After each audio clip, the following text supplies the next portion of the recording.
Welcome to Stories from the Center of the Universe, the podcast about the human experience.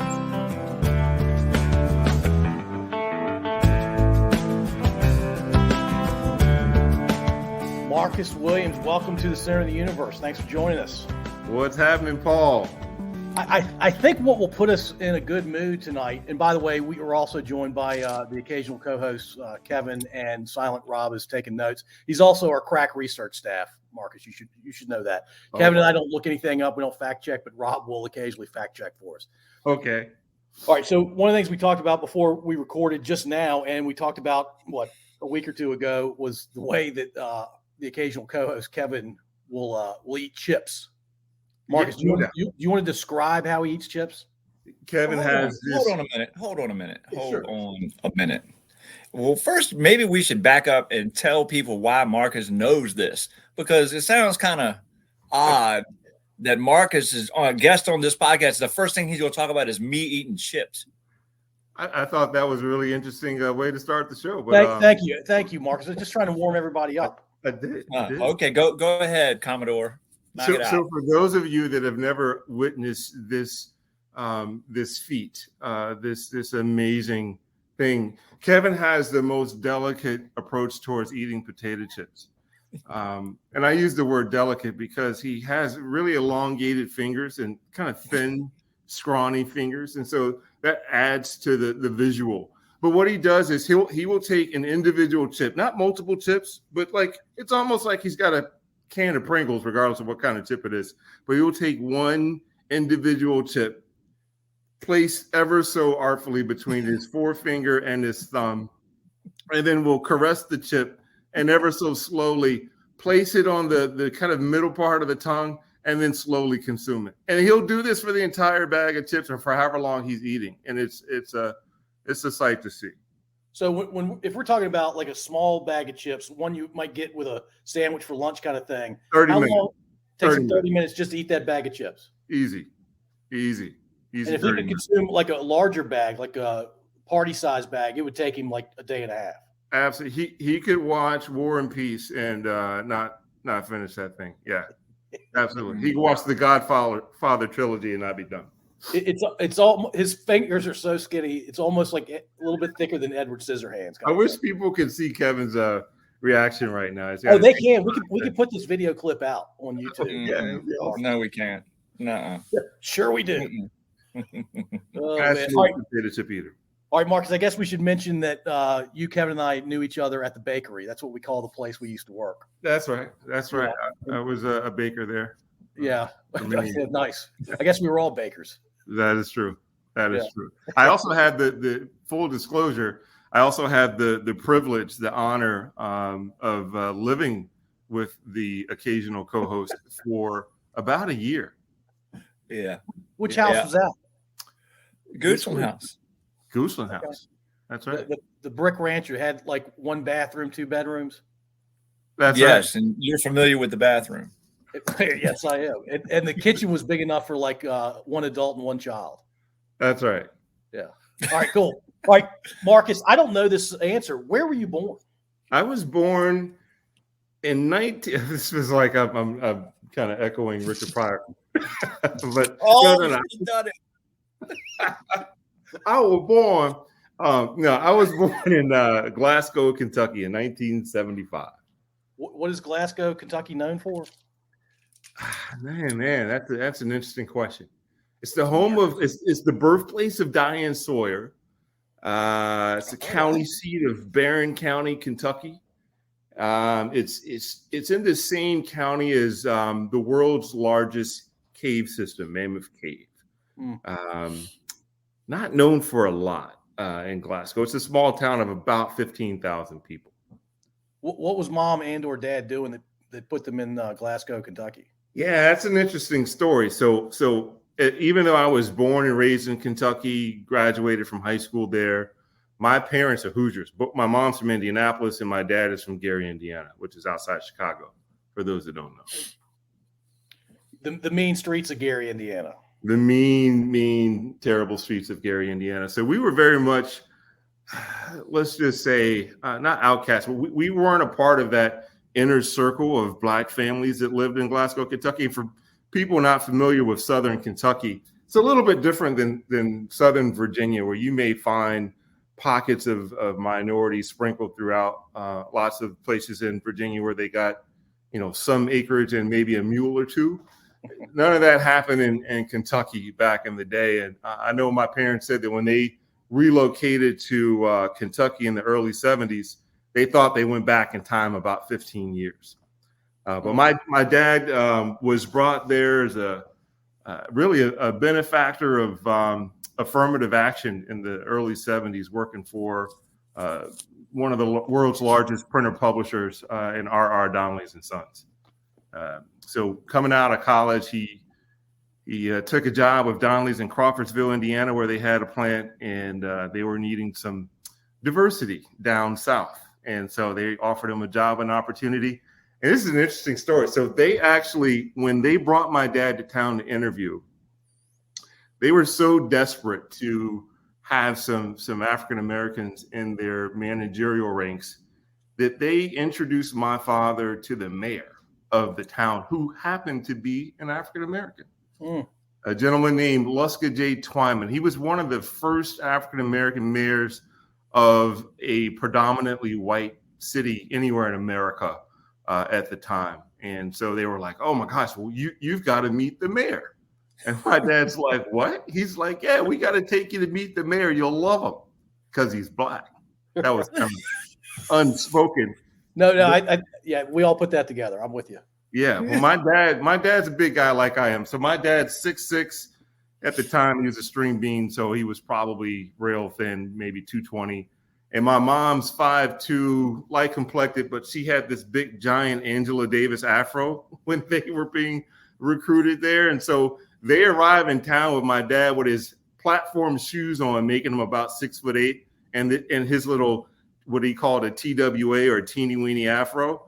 And my mom with this big Angela Davis afro with go-go boots on.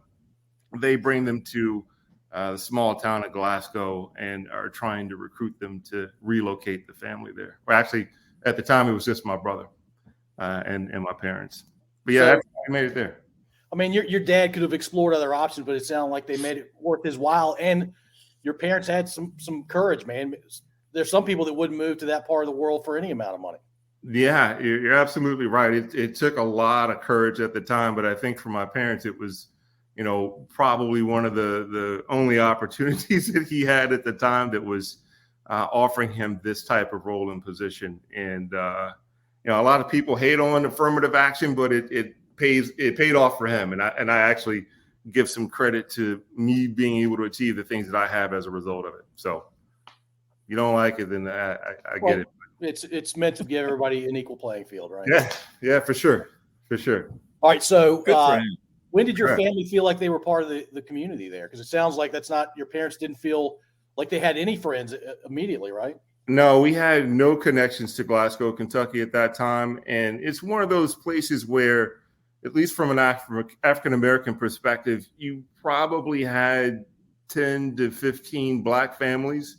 So like all the last names, of the people that lived there, they were all kind of intermixed and intermarried. Like every time my brother and I would have a run-in with somebody, it was always somebody else's cousin. Oh, that's my cousin. Don't mess with him. That's my cousin. And it was like the Depps were related to the Crenshaws, who were related to the Hayeses, who were related to the Stocktons, who were also related to the Crenshaws and the Hayeses and the Stocktons. It was like this crazy web of interconnectivity. And we were like a variant on the outside. And so every time that we would walk around the town, people would stop us and be like, who are your people? And I was like, Archie and Vicky. And they're like, no. Who are your people? Right. And that's a kind of a common question that you'll find people will ask in small towns, because they just want to understand, who are you connected with and who are you related to? Because I'm sure there's not a lot of people that come from outside to live in a small town like Glasgow. Was it a neighborhood, Marcus, or was it? I'm sorry, Paul. Paint a picture of where you lived. So when we first moved there, my parents lived in a small apartment complex called the Shalimar Apartments. And so in small towns in rural southern parts of America, Black people, there was only real diversity in probably one or two places. housing projects and apartment complexes. Aside from that, you either lived in the white neighborhood or the black neighborhood. And so for my parents, when they first arrived, they lived in this podunk, run-down apartment complex. And then we moved into a small house that was owned by one of the more well-to-do black families, where they owned half the houses on the street. And so I'm not going to say that we were poor, but we were a little bit poor. I mean, we had a little bit of income, but let's just say that my house was 2 houses away from the housing projects, because in the black community, most of the black neighborhoods were right adjacent to the housing projects. And so, and I forgot, black people typically either lived in the apartment complexes or the housing projects or the black neighborhood, or you had a house out in the country. There were really no mixed or segregated neighborhoods in that area. Yeah, and I'm not an expert on the laws of Kentucky back then. Were the laws causing that, or was it just people were trying to stay with their people kind of thing?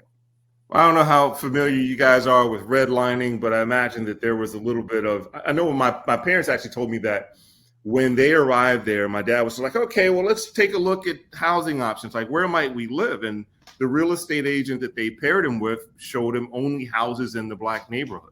And we're like, yeah, you can live over here. You can live over here. It's like, well, that doesn't quite work out for, like, are there other options? I know we just drove past a few neighborhoods over there, and they were like, yeah, no, I mean, people, without saying it as much, basically alluded to the fact that black people didn't move into those neighborhoods. And so we rented a house on Cheatham Street there in Glasgow for a couple of years, maybe 3 or 4 years. And then we bought a house out in the country. So, and when I say the country, it's one of those places where you've got houses on one side of the road and then like farmland and cow pastures on the other side. And each of the houses had about an acre of land or more. And so neighbors were few and far between. So how long did your parents stay there after you graduated high school? 1 year. So they never really felt a part of the community itself. Well, they did. Like, eventually, over time, they were kind of pillars of the community effectively, but we were never, because we didn't have those deep roots and we didn't have family ties. It was always a little bit different, right? It was always, we didn't necessarily share bloodlines or lineage with a lot of the people in those communities. So it was always a little bit feeling of being ostracized. And the fact that my dad had a professional job, which was rare for African Americans at that time. My dad was probably one of 5 individuals that wore a shirt and tie and carried a briefcase to work growing up as a kid. So I didn't have a lot of peers that had similar existences to myself. But where we went to church and where we congregated and the friends that we had, those were all certainly people maybe that didn't necessarily have the same amount of means or access to things, but they were part of the community, and they eventually brought us in. Once you have kids and pets, a lot of those walls start to break down. When we start playing sports, my dad was a coach most of the time throughout my years growing up. Coached my brother, myself in basketball and football. So it took a little while, but still never really broke through. Right? It's one thing to be welcomed and accepted, and it's another thing to be part of the family. Yeah, without people thinking twice about you, right? Yeah. And I would say that, it was interesting because my dad, growing up in Gary, for those that don't know, Gary, Indiana is one of those places in America in the Rust Belt that has suffered a significant amount of loss of the economic drivers, the factories and the steel mills and whatnot. It's one of those places in the United States that's lost a lot of population and has turned for the worse. If you go up there now, it looks like a nuclear bomb went off. I mean, there are abandoned houses everywhere. The downtown looks like it's all shuttered up. But when my dad was growing up there, it was thriving. It was, bustling. But as he got a little bit closer to graduating from high school, it started to see those early signs of decline. And it was a place that he knew that he did not want to raise his children. So he said, you know what, we're going to the country and my kids will be relatively safe. But, you know, trouble is everywhere. And that's another reason why we ended up moving out to the country, is because the handful of Black communities in Glasgow were just as bad as parts of Gary, Indiana. But yeah. All right. So when you were younger, like 9, 10 years old, and you could do whatever you wanted, you didn't have to worry about school. Your parents didn't have you doing something. How are you spending your spare time? Dude, so living out in the country at that time, you know, my brother was my best friend. My brother Devin is 2.5 years older than me. We've been roommates ever since we drew breath. And so, of course, he is my instant built-in best friend. So he and my brother and I, we would ride bikes all over the place. And so living out in the country, we lived about 4 miles from the town, right? And so it was a 2-lane highway for the most part of it, and then it would kind of go off into a side road before you got to our house. But my dad was really old school in a lot of ways, and even though we lived 4 miles out off of a 2-lane highway, if we wanted to go back in town to play with our friends and go back to the hood and play basketball, my dad would tell us to ride our bikes or walk. And so we would do that often, like quite often. And looking back on it, man, I'm like, holy crap, I cannot believe, like I took my wife and kids back to where I grew up, and we drove down that road, and, you know, the speed limit's 55 miles an hour. There are narrow bridges, creeks, a cliff of a shoulder. And to think that my parents allowed us to ride our bikes back and forth on that road is just unfathomable. But we would do that. And then, like, you know, there weren't a lot of friends. We had one neighbor that was close in age to us that lived 2 houses away, which was probably half a block away. And his name was Jeff Emmert. I'll never forget. So Jeff Emmert, he's the son of the local police captain, right? So his dad's on the police force. And I remember first time meeting Jeff, we're riding bikes, we bump into him, and we're like, you know, instant friends. So he invites me over to his house, which I was kind of surprised, because I don't know about you guys, but it was somewhat rare for Black kids and white kids to spend time with each other and spend the night and those kind of things. It was a little bit taboo, especially in Glasgow. But, you know, my parents coming from Indiana didn't necessarily have those same reservations. So he and I became fast friends. But his dad had a bit of a reputation as a womanizer. He was cheating on his wife. He had a reputation for a little bit of police brutality, which went unreported pretty often. And he was people thought of him as the mean cop, the bad guy. And nobody wanted to mess with Captain Emmert. I didn't know any of this. I just knew that was my friend's dad, who had, you know, 4 or 5 gun cabinets inside of his house, and shotguns and BB guns. But that's where I learned how to shoot a gun, where I learned how to shoot a bow and arrow. So he would give us access and go out and teach us how to shoot guns and all these things. And so Jeff and I were like really good friends. And so he was closer in age to me than he was my brother. So we hung out more. There was this one instance where Jeff and I were riding out, and I was riding my brother's bike. So my brother had this brand new sweet 10-speed. It was blue. It was amazing. And Jeff had this Baja Beach Cruiser, right? And so he let me ride it on occasion. I really didn't care for it. I just wanted to ride my brother's 10-speed. And so we're riding out. We're about 1.5 miles away from home. And Jeff says, "Hey, man, let me ride your brother's bike." And I'm just like, "Nah, man, I can't do it. You know, that's my brother's bike. Can't let you ride. Sorry about that. Can't do it."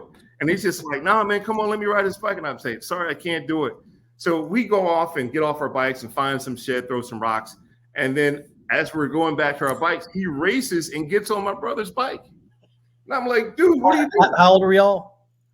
I'm probably 12. I'm like in the 6th grade. But I'm like, "What are you doing?" He's like, "Just ride my bike back to the house." And I'm like, "Dude, I'm not riding your bike back to the house. You need to come back and get your bike. Because if you don't get your bike, I'm gonna lay it in the middle of the street and I'm walking home." And that's exactly what I did. So I laid the bike in the middle of the road, and I proceeded to walk home. And I told him, I said, your bike's in the middle of the road. And he didn't believe that I was going to do that. Well, anyway, long story short, a lady runs over the bike. And a neighbor saw us, arguing and somehow reported to the lady that, oh, that bike belongs to these kids. And so she comes to my house and to Captain Emmert's house, complaining about the fact that there's all this damage that's been done to her car. And she got an estimate. It's going to cost like $1,200 to fix.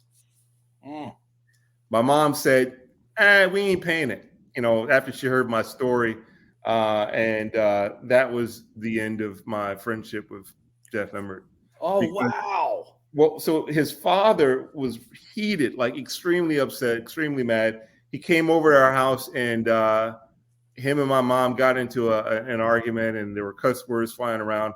And then all of a sudden he says, well, I'll tell you what, since you guys are going to be this way, I don't want to ever see your boys on my set foot on my property again, ever. He said, if I do, I'm shooting them.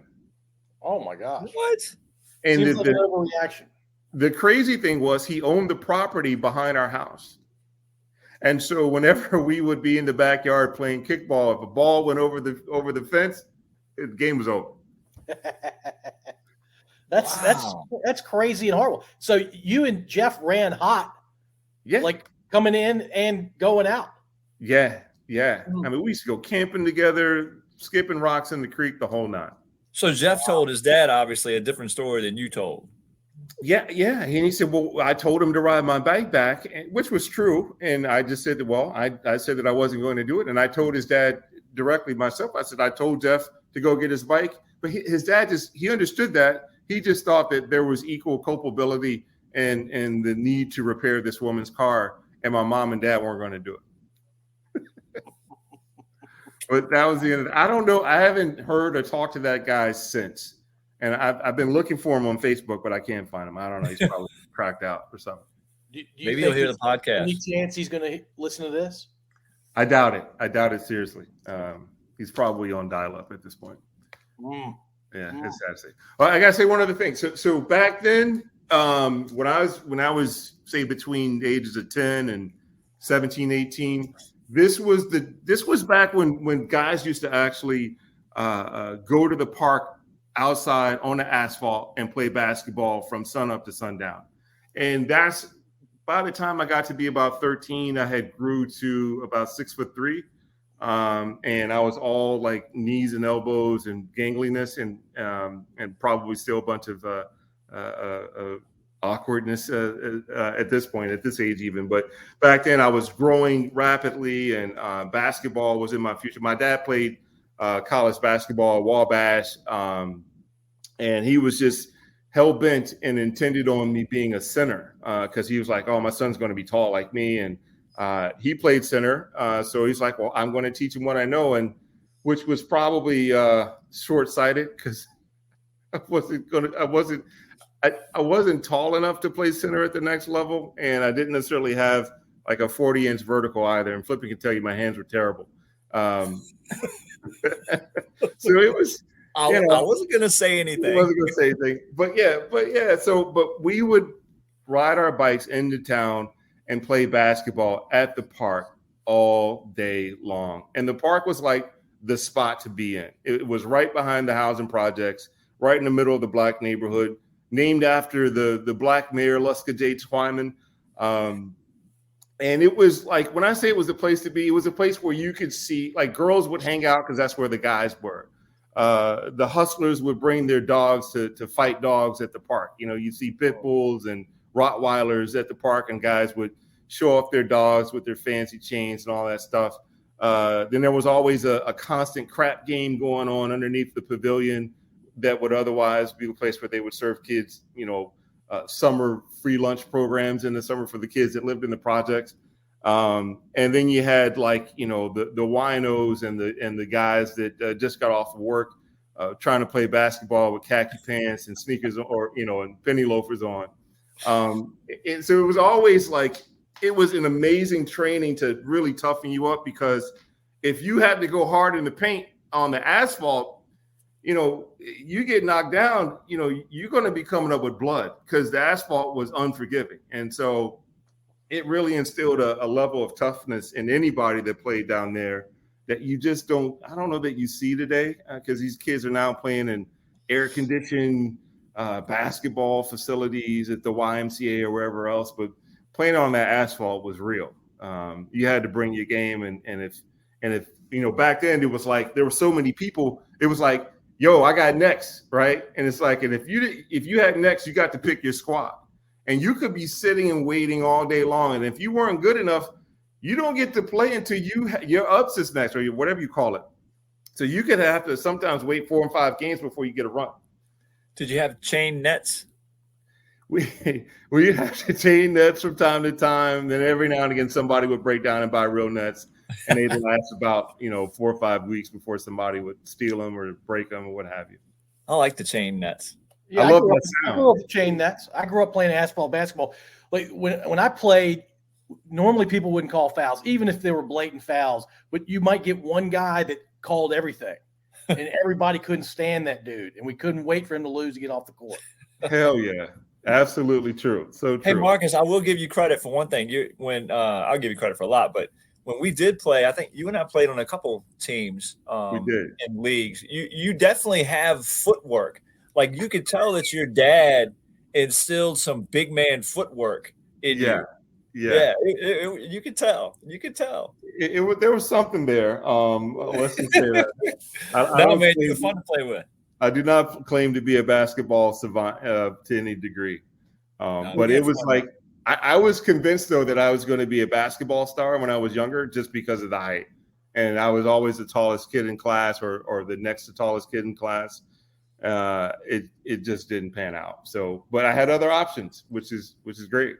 Well, you played football and basketball growing up. Did you play anything else besides those two? I ran track. I gave my hand at baseball like early on. I went at the T-ball, coach pitched, and then they had the pitching machine league. And then I made it to what we called, I don't know, it was junior ball or something, but where the kids were actually pitching at you. And I got beamed like 3 or 4 times, kids trying to throw a curveball, and that was the end of that. I was like, I can't handle it. See, it's kind of silly to just get hit by a baseball repeatedly. Yeah. I could not, like, so if a kid could throw a curveball, I was 3 and out for sure every time. So when did your basketball dreams die? How old were you? Well, it wasn't so much that they died as much as it is that football took over. I played all the way through to the end of my high school career. I had a couple sniffs at some really small colleges locally. I don't think they watched the video, but here's the thing: I had great energy at basketball. So I was in amazing shape my senior year. I was probably 225 and maybe 5% body fat. But I was lean, I was ripped. I could run like a gazelle. So I was running track in the spring season. So I was in probably the best shape of my life at that time. And I played pretty good defense. It's just that offensively, I didn't necessarily have the skills sets to be great, but I was decent. I actually looked at a box score the other day. A friend of mine had sent me a clip of a photo of himself, but it mentioned that I had 15 points, 12 rebounds, and some other stuff. But yeah, I was good. I made the all-district team my senior year, but I wasn't all-region or all-state for sure. And what position did you play? I was center for our team. Actually, one year I played power forward because we had another guy that was like 6'5". So it was primarily center, but occasionally power forward. Did you wish you played small forward or shooting guard? If I had the handles, yeah, but I didn't have the handles. That was the thing. It's like I didn't have any ball handling skills to speak of, and getting me in the open court was a recipe for disaster.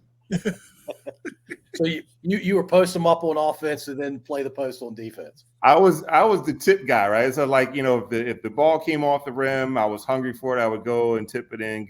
I was really great at offensive rebounds, defensive rebounds, and set hella picks. I love to set picks. You were Rodman, man. That's what you were. Yeah, Oh, no doubt. That's like actually I made the varsity team as a freshman because of my energy, and coach would put me in as the guy that, you know, like if it was like late in the game and they needed a defensive stop, he would throw me in the game to guard the ball as it was coming out of bounds or to harass one of their better players and get some fouls. So yeah, Rodman. All right, let's pivot to football. How old were you when you first played contact football? I want to say I was 9 years old, playing Little League football. Played for who did I play for? The Redskins. You know, our teams are named after the NFL teams. So I played for the Redskins for both seasons. They had the thing where you could retain players, and I want to say I played defensive tackle and offensive tackle. I was a little bit too big to carry the ball. I was one of those kids that had to wear the red sticker on his helmet. Yeah, they didn't want you running over the little kids. Yeah. Right. And I was so much taller than everybody else. So it was just like, yeah, you can't touch the ball, which I think is sad. But yeah, I played it from 9 years old all the way up to the ninth grade, and I decided not to play ninth grade because I thought I was going to be a basketball star. You were going to put all your energy and focus into basketball. Yeah, man. I thought I was going to grow I went to a doctor when I was in the seventh grade. And like I said, in the seventh grade, I was probably 6'1". And the doctor was like looking at my x-rays. And he's like, oh, yeah, this kid, he's going to grow to be at least 6'7", maybe 6'8". And I was just like, okay, yeah, all right. I'm putting all my eggs in basketball. So when I reported freshman year, I was like 6'4 3/4. And I was talking to basketball coach. He was really excited, and he was telling me I had a shot to make the varsity if I worked my butt off. And he said, but, you know, if you play football, that's going to set you back a little bit. And I think you could get a little bit of an advantage if you were to just focus on basketball. Work on your footwork and work on your hands and dribbling and all that kind of stuff. And I was sold. I was like, all right. And I like football, but, you know, I was like, basketball was where it was, right? That basketball is like, it's like the sport that all the girls would gravitate to, and you got a lot more exposure. And it was, you know, Michael Jordan was all in the news at the time, and everybody wanted to be like Mike. And so that's what I wanted to do. And I was like, man, to hell with football. I'm gonna be a basketball star. Well, in basketball, there's only 5 dudes. They all get to touch the ball unless you got one kid that just shoots all the time. Yeah. Football, there are 3 or 4 guys that touch the ball, and the rest of the team is supporting them. It's a very different. And it's cold, and you got a helmet. I mean, come on, it's like whatever. My football coach was pissed. The high school football coach, his son was a quarterback, and in junior high had made the transition to playing tight end in junior high school. And he and I racked up a bunch of connections over the 2 years while we were in junior high. And his dad, the high school head football coach, was looking at that, you know, just licking his chops, couldn't wait to get his hands on me. And then I told him I wasn't going to play. And I was like, yeah, I'm going to focus on basketball, coach. And he's just like, son, are you stupid? He said, you really need to think about this. He says, you are throwing away a potential college scholarship playing football as a tight end. And I was like, yeah, I get that, coach, but I'm not all invested in football. I just really want to focus on basketball. He said, listen, we'll get you in the weight room. We'll get you stronger. You know, it'll help you out on the basketball court. Don't listen to Coach Owens. He's selling you a line of bull. And I was just like, yeah, whatever. So I didn't play my freshman year. And you came back to football, though, obviously. I did. So that next year, it was pretty obvious after that basketball season that whenever I faced anybody on the court, any size and weight on them, because that freshman year I came in at 6'4 3/4 and about 175 pounds. Yeah. Jeez. A little light in the ass. And so even the basketball coach was like, yeah, son, we could probably use you in the weight room a little bit more. And so he was a little bit supportive of me playing football that next year as well. He changed his mind. He did. How funny is that? That's all right. But before we go on, I have to. Do you know whether the Redskins are now known as the football team? You know what? The last time I talked, a buddy of mine was coaching, and he mentioned that the league doesn't even exist the way that it used to because of the lack of interest in football at that age. Has dissipated to the point to where they now just have 2 teams for the entire town, and those 2 teams go out and play against other smaller communities adjacent to Glasgow. Whereas back in the day, we had at least 8 different teams playing padded football at Little League. Yeah, wow. That's a crazy drop, but I think it's happening all over the country and it has been for a while now. Yeah, no doubt. It's unfortunate. I get it, but it's still sad. I hate to see the demise of football these days. Oh, well, and there are more options. There are just way too many sports going on these days. I mean, back when I was a kid, there were 3 sports. Now they're like, I don't know, 15 for kids to play. Well, and you have other distractions that have nothing to do with athletics. Not to mention there's a bunch of punk-ass kids out there. Yeah. Wow. No doubt. All right, so did you play – when you went back your sophomore year for football, were you playing tight end? I was playing tight end and defensive end, and I was wrecking shop in high school. It was a lot of fun. The tight end, my evolution at tight end, it grew slowly over the years. There was a guy in front of me that was my sophomore year that was a junior named Matt Bowles. It's funny, Matt Bowles has got a son that plays for Alabama now as an offensive tackle. But Matt Bowles was 6'6". He was kind of the darling of the team. He's one of those one of those white dudes that was cut out of what do they call it in Hollywood? Like a casting thing. Granite.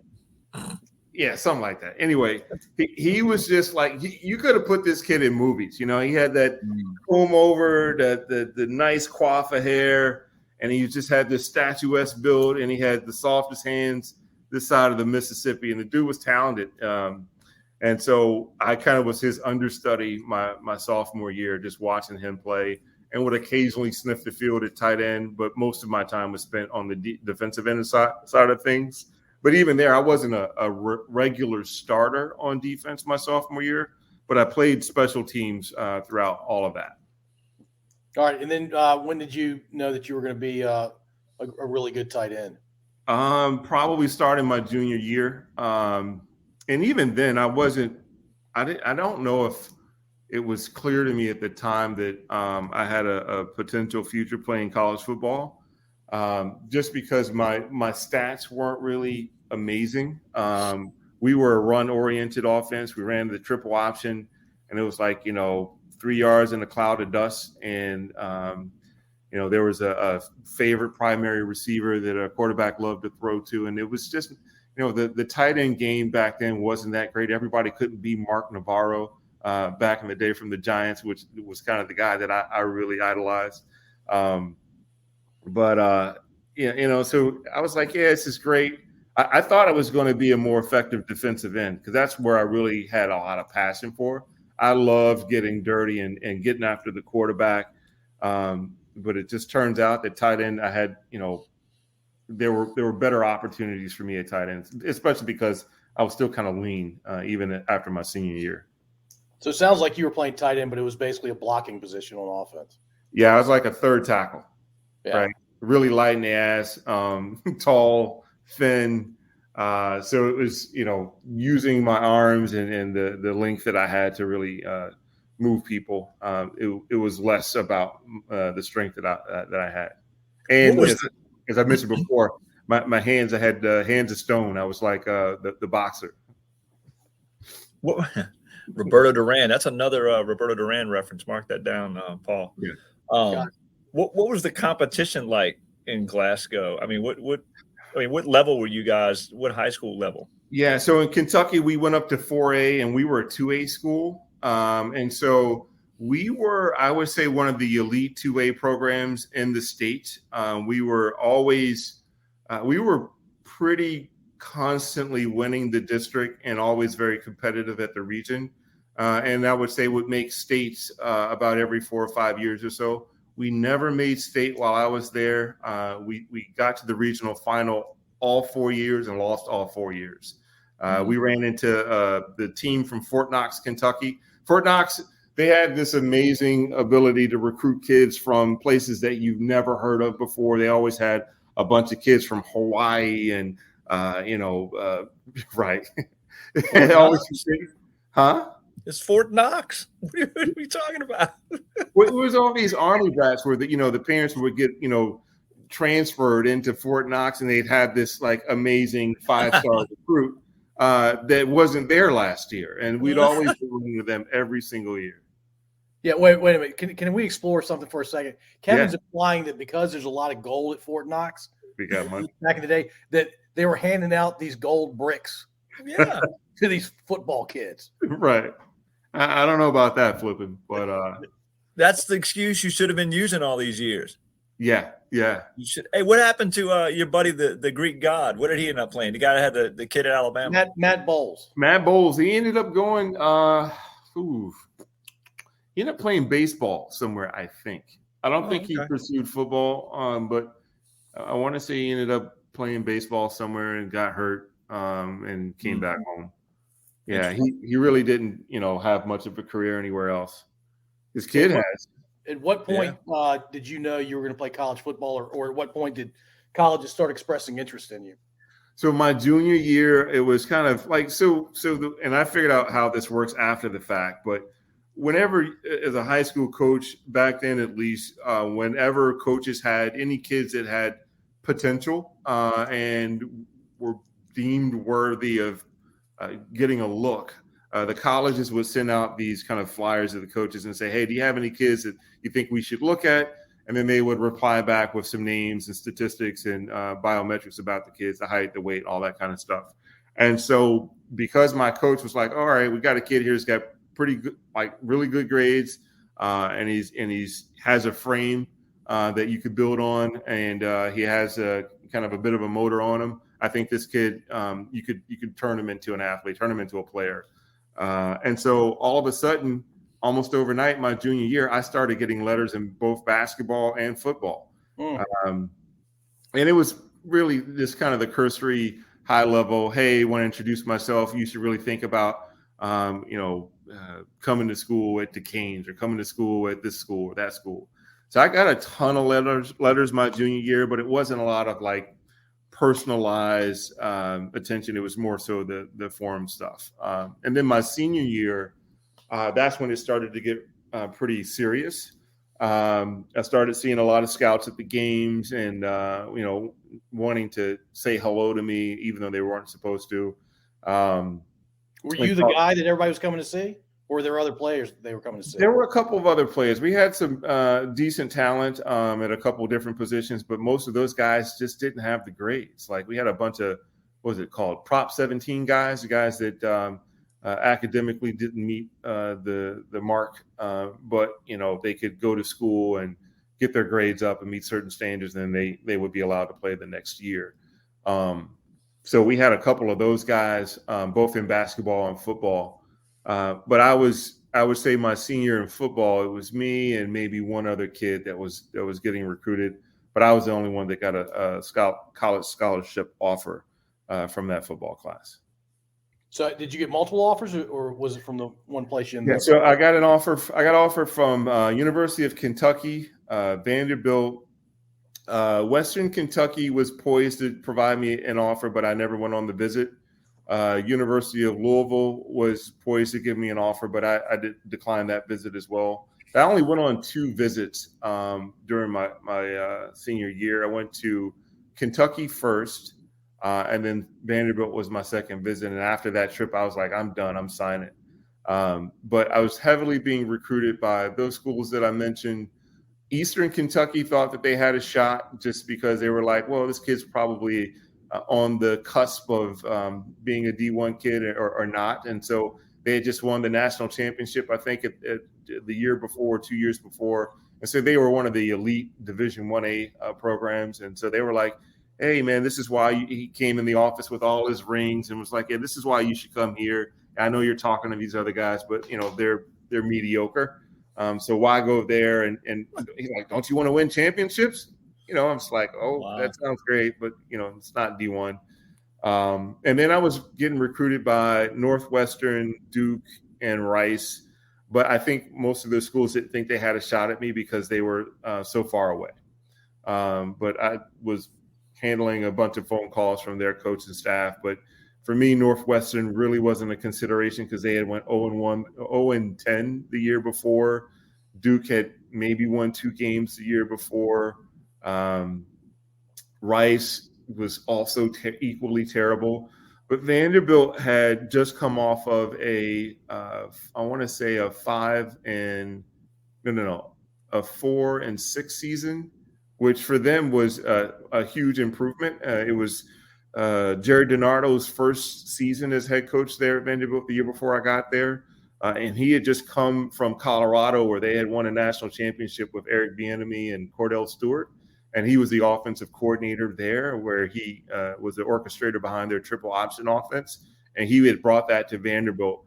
And when he arrived, he signed the number 13th ranked recruiting class in the country the year before I got there. And so they had all types of signs that were pointing to them turning the program around and having the skills and tools and players to really be able to make some difference. So I was like, shit. So Marcus, I know we're talking about football and athletics, but gracious, man, you just listed a bunch of higher learning academic institutions. What in the world was your grade point average in high school? Were you the valedictorian? Don't answer that question. You can give us like it was pretty good or it was really good. Are you not supposed to ask somebody's grade point average? I don't need to know his GPA. He doesn't want to tell us unless it was awesome. He was getting recruited by Duke, Northwestern, and Vanderbilt. This is what I'm going to tell you, Flippin', and that is not a difficult thing to achieve when you're playing college football. So I had a 3.5 GPA coming out of high school, and I had like a 26 ACT score. So good, not great, not phenomenal. But Mark is really good for a kid that's going to play D1 football. Absolutely. And so it would have been no question that I wasn't going to need to be an exception entrant into those schools. I would have been an easy add and that's what made me attractive because they didn't have to worry about the fact that I could compete in the classroom and was likely not going to have to give them headaches. Whereas a lot of those schools have to have exceptions granted for some of their students. Don't sell yourself short, Marcus. You're a very attractive man. But, I appreciate and I didn't mean to put you on Front Street like that. I didn't know it was taboo to ask somebody's grade point average. Well, hey, you can ask me, and I'm old enough. I'll probably tell you, but it's not something to be proud of. I mean, 3.5 is very respectable. Yeah. That's cool. Well, if I thought his was low, I wouldn't have asked. How about that? All right. So Marcus, I thought it was low. Marcus, I will tell you this. I've been following, much like Kevin has been following college football, ACC, Big 10, Big 12, SEC.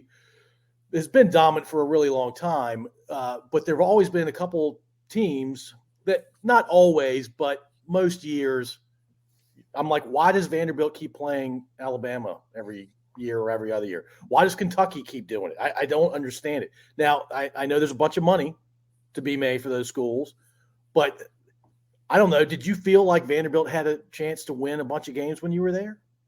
Did we have a chance to win a bunch of games? I felt like win 8 or more kind of thing. I'll just say, what's a bunch? There was my sophomore season when we went 5-6. I felt like we had a shot at winning about 7 games or so. And at that time, Alabama was down. It was some down times at Alabama. They certainly weren't the elite program that they are today. They were, I want to say Gene Stallings might have been the coach there at one point and somebody else at another point. But the Alabama program was in need of a lot of kind of restructuring and repair. And the fans were not happy. And we were pretty competitive against the Alabamas of the world. At that time, Florida was at the top of the heat. We're kind of the clear kind of elite team within the conference. Tennessee was probably a close second. That was in the early part of my career was when Heath Schuler was there. And then Peyton Manning came in shortly thereafter. But Georgia, we actually beat Georgia want to say my junior year when I was there at Georgia during homecoming. In Alabama, we had them on the ropes one year. I think they won by like a last minute field goal at the end of the game. So over the years, now granted, it wasn't in a single given year, but we've competed with every single one of those teams, with the exception of Florida and Tennessee, who mollywopped us almost every single year. Like they just destroyed us. Tell us the story of going up against, who was the guy at Florida, the defensive end. Oh my gosh, I can't believe Carter. Was it Ben Carter? Hanks? Who? You talking about? No, Ben Hanks was a strong side linebacker. No. You talking about Kevin Carter? Yes. Didn't you? Ooh. Don't you? Yeah. Tell us this. So this was I want to say my redshirt freshman year. So of course, not my very first year in school, but my second year in school as a redshirt freshman. This is the first year that you're really going to be burning your eligibility, and so I was playing special teams at the time. I was like the third string tight end. Really didn't ever sniff the field at that time unless we went a 3 tight package, right?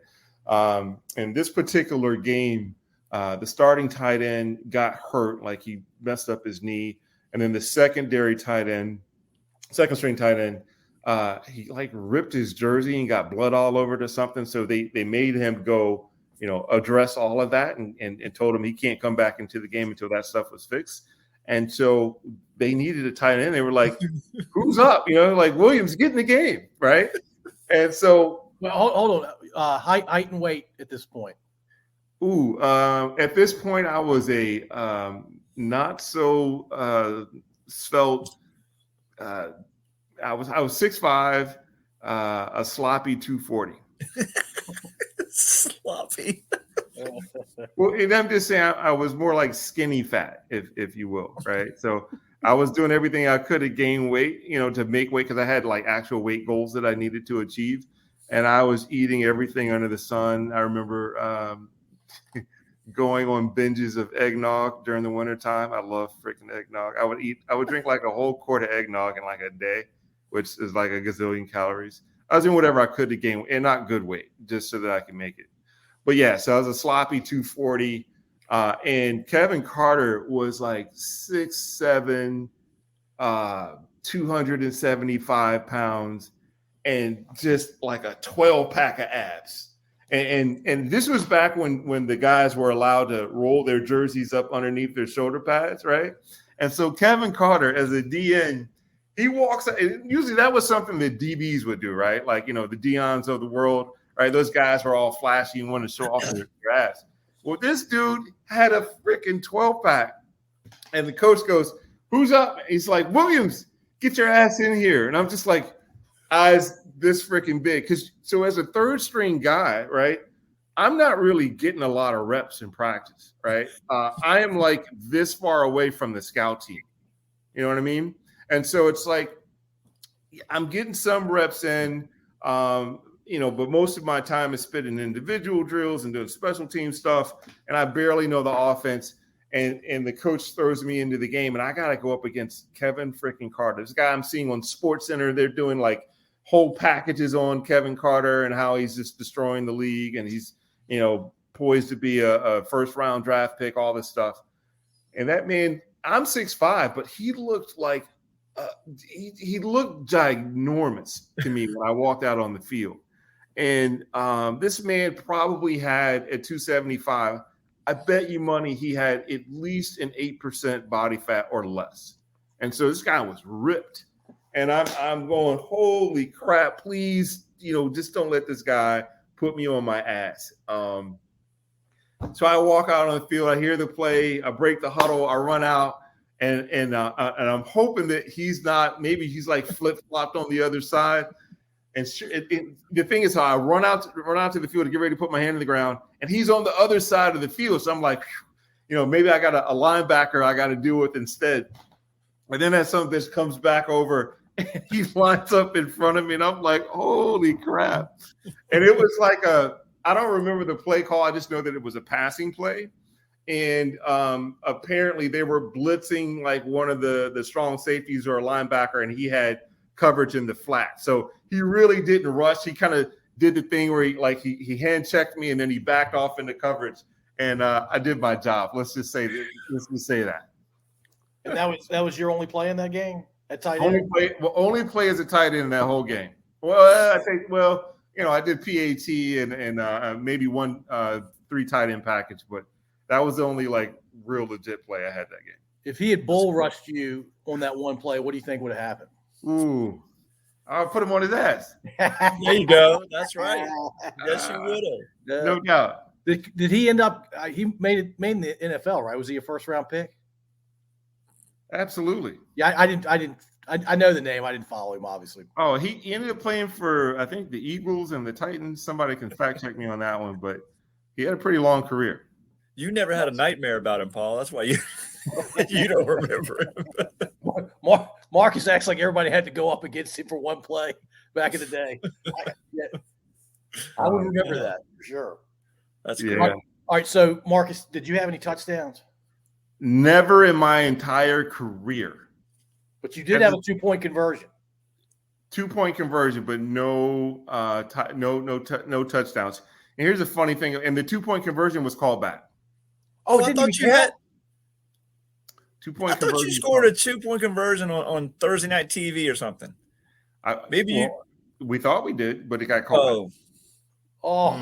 So you officially have no points in the Vanderbilt books. Well, not even the Vanderbilt, but even in high school. In high school, I had something like, 600 yards receiving my senior year in high school as a tight end, which is phenomenal. I am in my book anyway. But it got so bad. Here's the thing. It's like I was not the fastest guy in the world, right? Like my top end speed was okay. I think I ran like a 4.8 in the 40. But I wasn't quick and didn't have the best hips in the world. But my senior year in high school, my coach tried desperately to get me a touchdown because I didn't have any up to that point.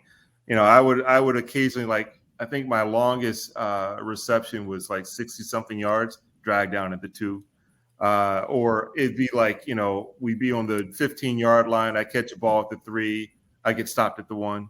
And it kept happening over and over and over again. And then finally, I want to say the last regular season game of high school, they lined me up as a fullback or as a tailback, trying to get me a touchdown when we got in the red zone or at the 5-yard line. Stopped at the half-yard line, and it just never panned out. That's probably one of the things about my career that bugs the heck out of me the most, is that I never had the glory of scoring a touchdown in a game.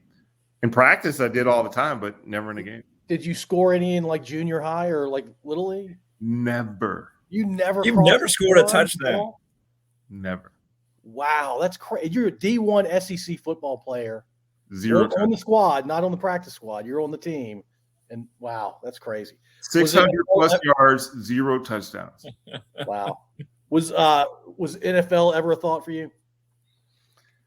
For a brief moment. So, interesting story here is that my redshirt junior year, my 3rd year in college, Jared DiNardo left and Rod Dowhauer and company entered into the picture. So Jerry left to go to LSU. Rod Dowhauer, who was a former offensive coordinator for a number of different NFL teams, decided that as part of his retirement package, he was going to go and take a head coaching job at a SEC school. So he brings in, for those of you old school football fans that know the name Jeff Rutledge. Jeff Rutledge used to be the starting quarterback for Alabama when they won one of their championships in the late 70s.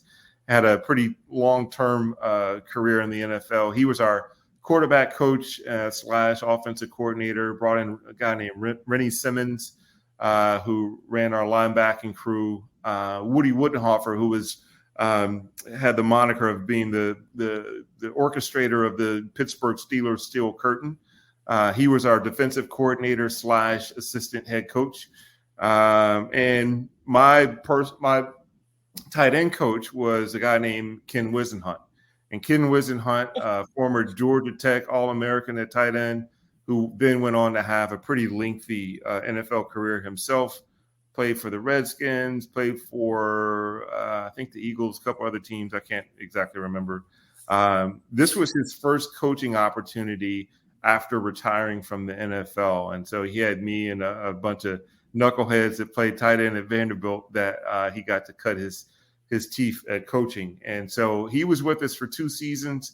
And Ken Winsehunt left us, and I think he went to go work for either the Panthers or the Steelers or one of those guys, and ran special teams, had some success, started being an offensive coordinator, then eventually became the head coach of the Arizona Cardinals, and then eventually the Tennessee Titans for a year. But Ken Winsehunt he made me into a believer. Like, this is a guy who has been there. He was an All-American. He played for several years. And he made each and every one of us tight ends believe it, because I felt like he was speaking from the heart and saying, look, I've played this position, and knowing what I see out of you guys, working on the field, I think each and every one of you guys could be in the NFL. If you had, the right opportunities and you continue to work hard, you could do it. And he was able to tell us a lot of nuances about the position and technique that I had never heard up to that point. All the coaching that I received, even my freshman and sophomore year in college, it paled in comparison to what Coach Winsehunt was able to teach us at that position. And it was amazing. And at that point, I thought there was a chance. I thought, it was just more of a matter of me getting more opportunities and having more catches on the field, and that it was possible. And then he left. What was the difference in what he was coaching? It was like a footwork thing, a balance thing, a route running thing? What was so special about it? All the above, but the thing that was really most distinguishing was that he could actually show you how to do it. My other coaches were more talking about what to do, whereas he would actually get into the position, or he would run the route, or he would show you the technique and fully demonstrate it and really talk to you about it from the perspective of someone that's done it, as opposed to someone that's studied it or someone that's read it in a manual or heard about it at a football coaching conference. He was able to speak from firsthand experiences, how to be able to do the role well. Yeah. Young men, males in general, learn better visually. Yeah. And so having somebody talk about it, you're going to retain maybe 15, 20%. You actually see somebody do it. You're like, okay, now we're talking. Yeah. All right. So did your Kevin Lewis card? Rob's giving us some stats on text message, but I don't have my phone on. I can only read partial message, but apparently he was really, really good. I'm gonna have to learn a lot more about him. Really good. I kind of wished he'd rushed you. Married the homecoming queen too. Another fact, and his father-in-law was the athletic director at Georgia Tech. He always used to tell us stories about dating the AD's daughter when he was in school. She's a fox. Good guy, sounds like. Good, very good guy. Yeah, that's cool. All right, so after college, you at some point you realized did you ever try to go to the NFL? Well, we would have pro timing days every year. So the NFL scouts would come to Vanderbilt, and we would have MTSU, TSU, Tennessee Tech guys would all come to our school, and a bunch of scouts would descend on campus, and then we would all, run the 40, do the 225 bench press test, do the box drill, and the agility drill. And, they would time us. And if, the guys that emerged from that having kind of elite scores and performances, by the time that you were a senior, if you were about to exit, those guys would get a call back and they would bring you up to wherever their facilities were, and then they would do another workout. And this typically would happen before the combine. So the NFL combine, I can't remember the exact numbers, but I want to say it's somewhere around 300 or so athletes across all of football get invited to participate in the dog and pony show to show off your goods in front of the scouts. But if you think about how many, there are almost 300 D1 programs playing football today, and there's a little bit over 200. Oh, no, I take that back. D1, I want to say it's maybe around like 140, 150. But if you include the whatever you call the D1A guys now, 1AA. Yeah, you're talking 200 plus, almost 300 schools. And so to get an invite to the combine mean that you were the cream of the crop. And, we were fortunate enough to have every year, I would say 2 to 3 guys that would get invited to the combine, which, for most teams, that's really good. For SEC teams, that's, it's okay. But the balance of power for Vanderbilt was primarily on the defensive side of the ball. Like, our defenses were freaking amazing. My 4th year playing, they were ranked like number 4 in the country, but our offense was ranked number 95. Right. So you can't win too many games if you can't score. And we would lose so many games, 12-10. It wasn't funny, or 14-3. But yeah, so the NFL prospects. My 4th year in school, I started experiencing back problems. Like, I had this extreme sciatic nerve pain that was plaguing me. I remember getting multiple MRIs, and they were like, this looks a little bit problematic, but you could probably manage through it. It got to the point to where, walking around campus, going to class, the sciatic nerve pain would hit me, after about 5 minutes of walking. I'd have to bend over, squat to provide some relief. And they were really reluctant to move forward to have surgery. They just said I was too young, and that they would heavily advise against it. And actually, I want to say, starting around my junior year, I started having incidents of my back just going out on me. Like, I would run a route and step wrong, and then it felt like someone shot me in the back, and I would be out for a week and a half trying to recover.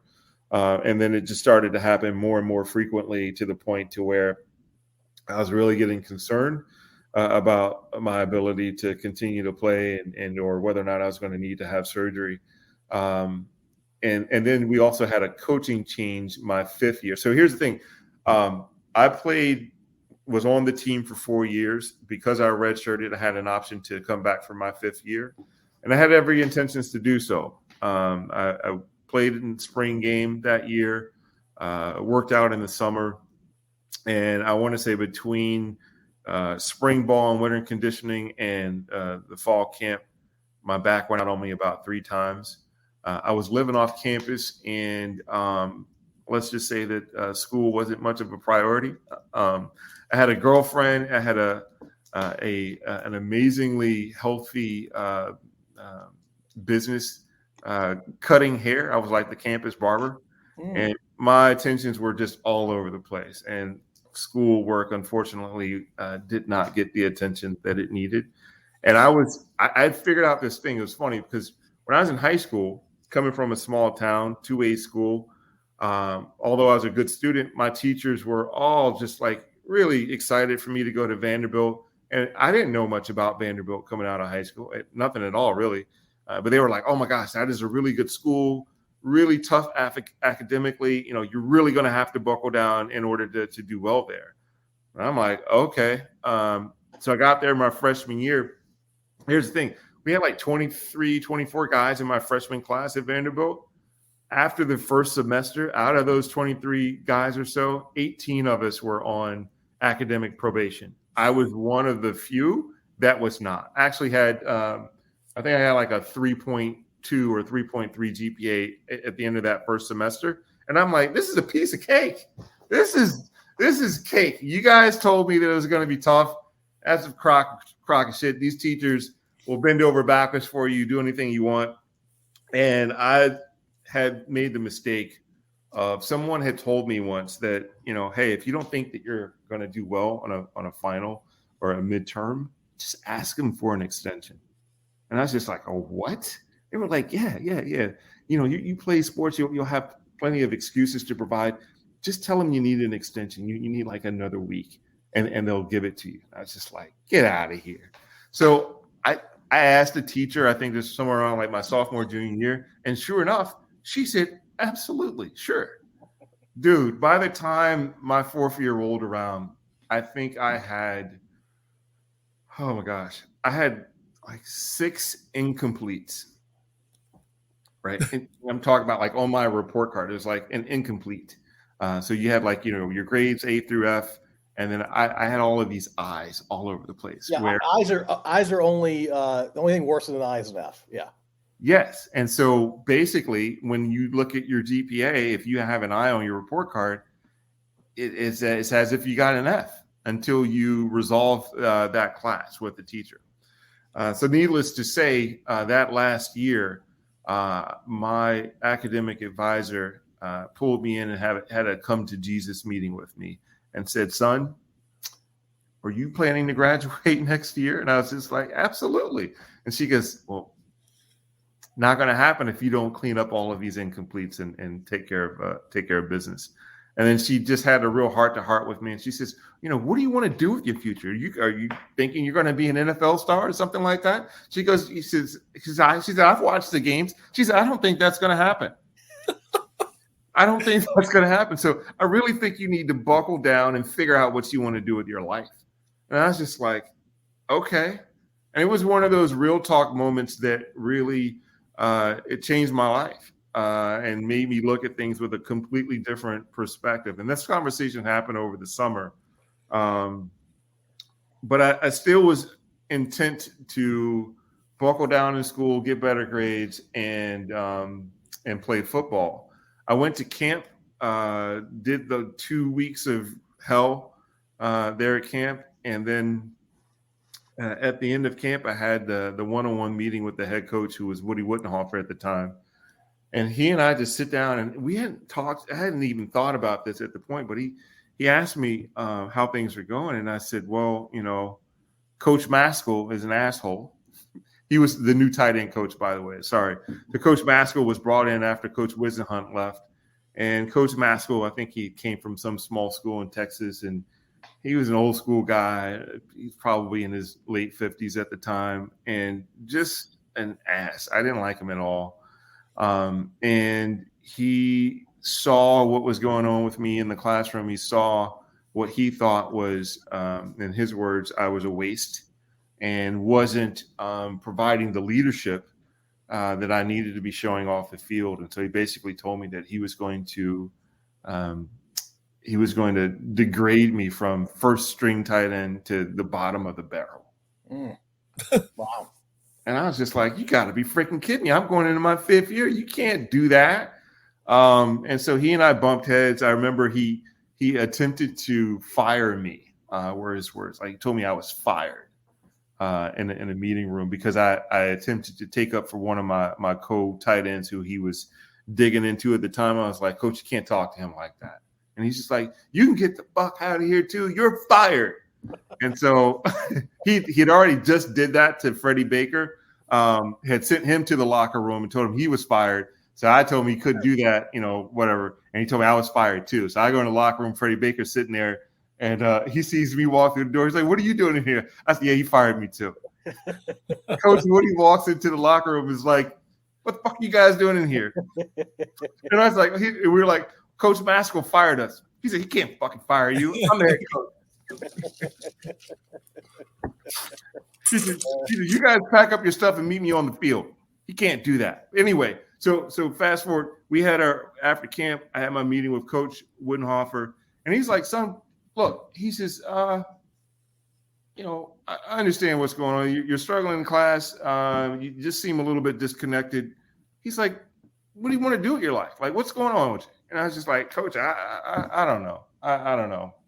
And what was going on was like I had lost passion and I was no longer excited about football. And I told him as much. And I was like, in my back is driving me crazy and it's giving me pains. I think I might have to have surgery. And he's like, look, he says, I'll be honest with you. He says, at the end of the day, I'm really concerned about you guys' future. He says, I've been there, done that. I've seen so many guys over my course of the many years of coaching football. And he says, your long-term future is more important than, this football stuff. He says, this stuff is fleeting, even if you make it to the NFL, the average, and he was telling me about the average career is like less than 3 years and all that kind of stuff. He's like, you really got to do what's right for you. He's like, and if football's not in it, if you don't have that passion for it anymore, he said, then maybe you need to move on. And I was just like, And he says, look, I don't want you to worry about losing your scholarship or anything like that. He says, if you want to tell me that, you need to hang it up, then I'll support you in that. He said, hell, matter of fact, I'll make it so that you go out with class. And so we talked a little bit more. And at the end of the day, he called in a reporter from the Nashville Banner, and they printed a byline that said, tight end Williams retires, was the line that they used in the newspaper. And he had cited some of my medical issues and just said that, tight end Williams decided to hang it up after, 4 years of playing, yada, yada, yada. And I thought that was really classy and cool. And he allowed me to kind of hang out, stick around the locker room. But it was probably one of the hardest decisions I ever had to make.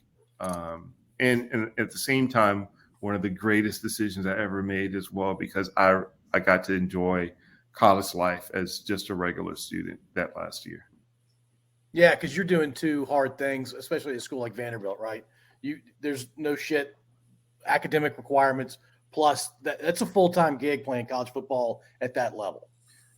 It is. It's really taxing. And a lot of people don't have appreciation for what the kids, they used to make us sign this BS piece of paper that said that we had only devoted 20 something hours a week, doing football. And it was easily double that. I mean, because if you just think about the time we lived in our athletic department and center, you were either going to practice, in a meeting, at practice, or cleaning up and all that kind of. It's like we were over there all the freaking time. And it felt like we were there for at least 45, 50 hours a week. Yeah, because I'm sure you were. All right, Marcus, I wanted to explore your post-college life, but we normally go about an hour, 15, hour 30. So we're going to do two last things, and then we can have you back at some point. Yeah, no doubt. Talk about post-college time. All right, Kevin, hit him with your 3-part question or your. Before you do you want to do family after that? Yeah, we're going to go family. All right, cool. All right, so this is our big question to wrap up the podcast, Marcus. And you might be one of the few people that have actually heard this question before, because it's something that I started back at the bakery. So you actually may have done this. Kevin had fallen in love with this question, Marcus. Okay. Kevin fell in love with this question a long time ago. You are a late night host tonight, just tonight. All right. You've got to pick a male guest, a female guest, a music group, and we've added a comedian to it. God, and this can be dead or alive. It could be anybody you want. It could be family. It could be, it doesn't matter. This is your show. You could go for ratings. You could go for, this is the Marcus Williams show. I don't care what anybody thinks. I'm having who I want. All right. My male guest, I want to have Richard Pryor on. I'm a huge Richard Pryor fan. Listen to his records as kids. Would love to talk to Richard about how his life in general growing up. Gotta have Rich as my male guest. Before you go any further, that's hilarious though that we just came full circle, because you were about to use a Richard Pryor line to start the episode. No doubt. Tupelo, Mississippi. All right, go ahead. Tupelo. Yeah. Female. Wow, that's an interesting one. This is how about I'm gonna come back to female, and I'm gonna go ahead and go to musical guest. I once saw Prince in concert, and that man put on probably one of the most amazing shows that I've ever seen. He played 5 or 6 different instruments. He is such an enigma of a performer and individual. I love his octave range, his musicality to switch from rock and roll to bluesy soul to crazy Prince stuff that only he could sing. Love ballads, the whole nine. Would love to have Prince on as well. You probably thought I was going to go hip hop, which it's certainly in my mind, but well, let me say something about Prince real quickly. He grew up in Minneapolis. You don't expect that guy to come out of Minneapolis and to do what he did, but I think he was able to play 23, 24 instruments well. His level of creativity is exceptionally rare. Played almost everything, including vocals, on the Purple Rain album. And every time that you see people, on stage, they basically were stage props, right? Because he did all of the drums, the lead guitar, the bass, etc. Amazing dude. So you said male, female, musical performer. What was the other category? Comedian. What do you want prior to be your comedian or your male guest? Oh, damn, that's a good point. Hell, Well, you can make him your comedian and pick another male guest if you want, or vice versa. I'm just going to leave him as my male guest. I love his stand-up, but his story is so deep and rich. I probably would bring on a different comedian. Dave Chappelle is almost too easy. Like Dave Chappelle to me is like modern day Richard Pryor in terms of his, political viewpoints, his thoughtfulness, the way that he sees life is just interesting. Yeah, so I'm going to go Dave Chappelle. Hey, Marcus, he's too easy because he's too freaking funny, man. Too freaking funny. If I could do a combo of like Dave Chappelle featuring Bill Burr, like those are two of my favorite comedians today because they both tell it like it is. They're not afraid of what the whatever you call those people out there that are trying to cancel Nazis. They don't really give a shit about them, and they speak the truth, and I love that. And here I thought you were gonna go with your cousin Cat Williams. Go ahead. No, there's no way they're related. Marcus not at all. 2.5 taller than him. He looks like Prince. And if I could bring somebody back from the dead, it would probably be Robin Harris to hear him talk about baby kids or the man. Yeah, that's good. Females, that's a tough one for me. Janet Jackson's got that documentary out. She's on my list. Here's a curveball for you. I was always infatuated with Linda Carter as a kid.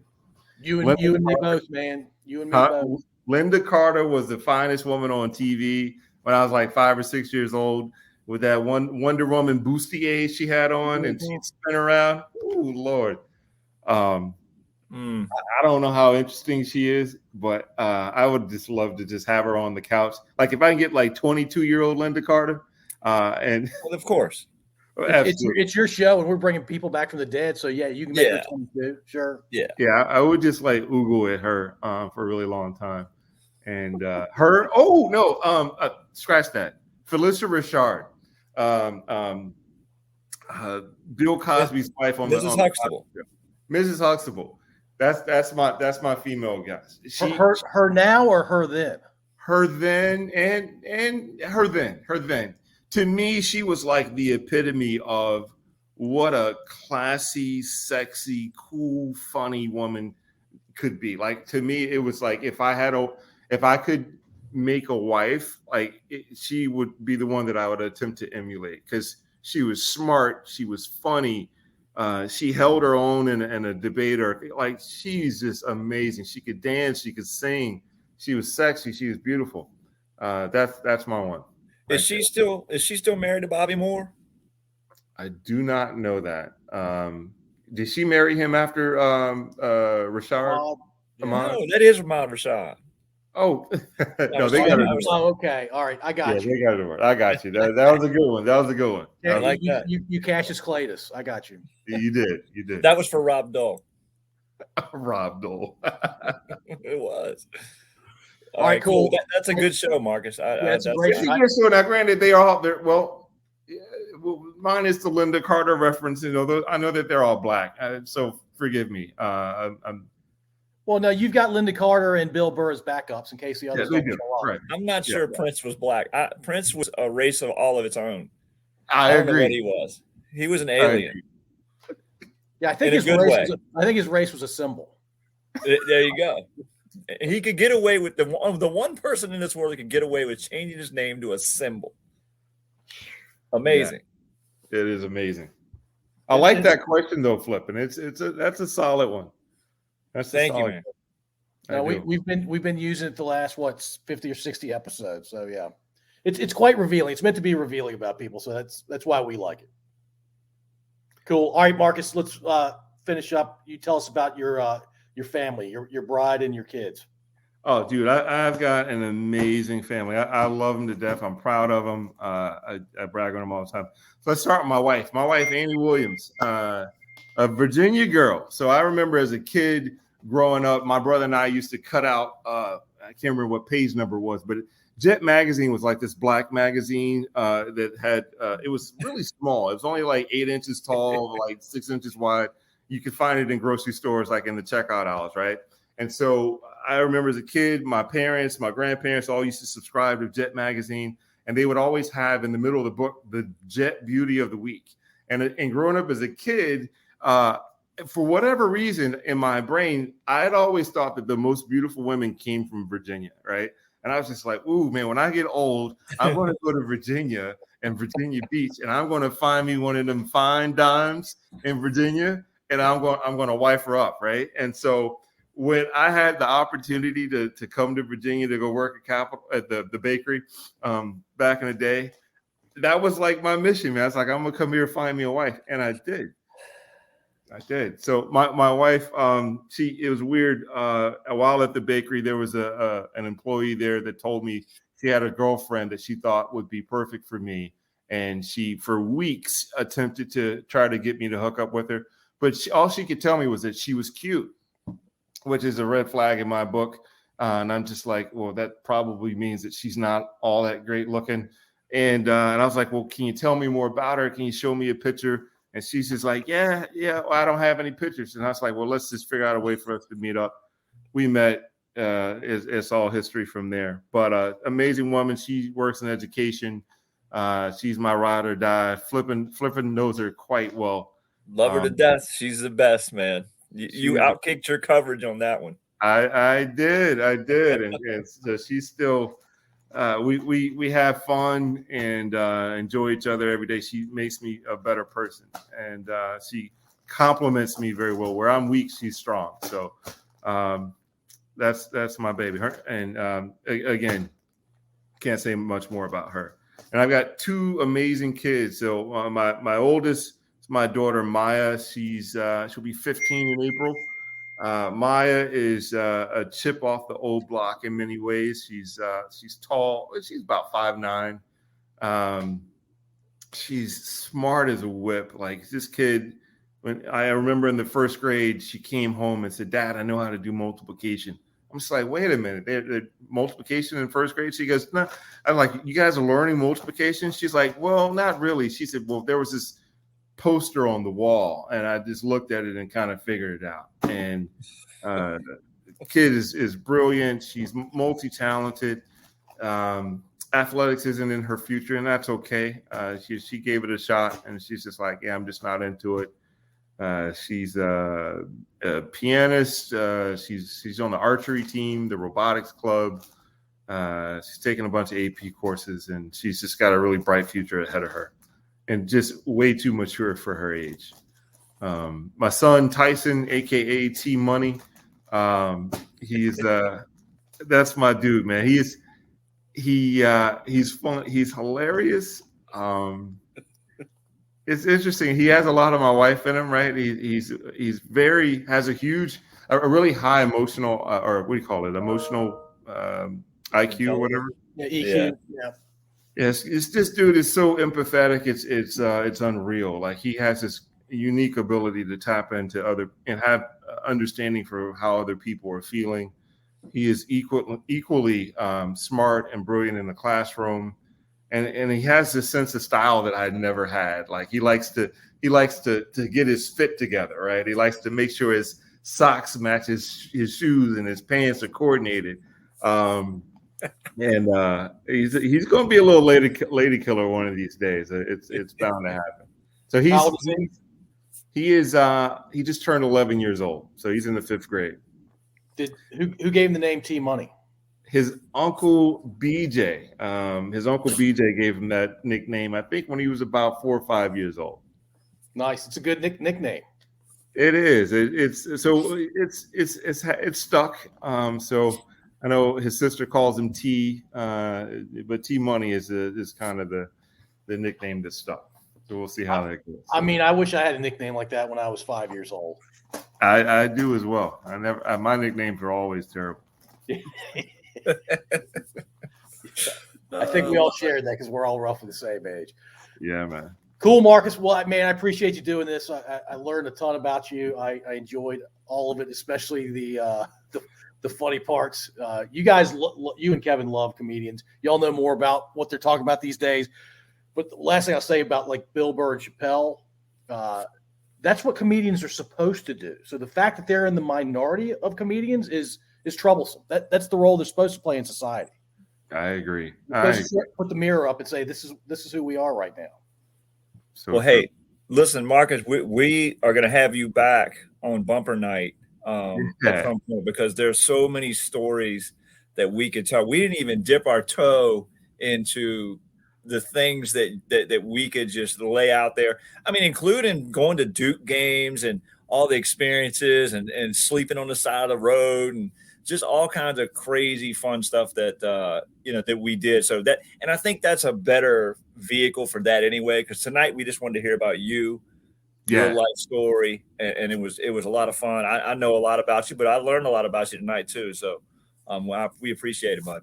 Man, this is awesome. I really appreciate you guys having me on. This is it's somewhat cathartic and pretty cool to kind of do some self-reflection as well as I'm telling the stories. It's like it's brought up a lot of nostalgia as I was thinking about some of these things I hadn't even talked about in years. So this is a great format. Really appreciate you guys having me on, man. This is awesome.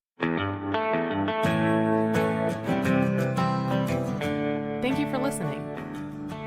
If you enjoyed this episode, please subscribe to wherever you listen to podcasts. We'd also really appreciate if you'd rate and review us. You can find us at scodupodcast.com.